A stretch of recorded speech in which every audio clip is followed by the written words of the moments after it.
Toward the end of his life, Sandoy native son Sophus Olsen resolved to give his home village of Sandur a distinguished home for his extensive art collection and arranged with noted architect J.P. Gregoriusson to build a suitable museum. The splendid gallery opened on the 17th of June 2006. The museum's collection is reflective of Faroese art, from its tentative beginnings until the turn of the century, although there are later pieces.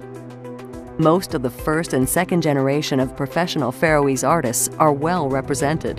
Mykines, Janus Kamben, Jack Kamben, Elenborg Lutzen, Ruth Smith, Frimod Johansson. Many consider the museum's collection of the work by Ingvar Avrene to be the finest in the country. In total, some 42 pieces.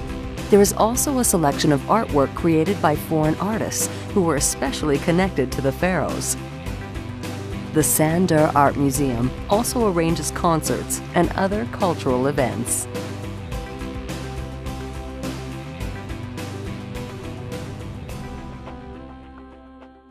Thank you.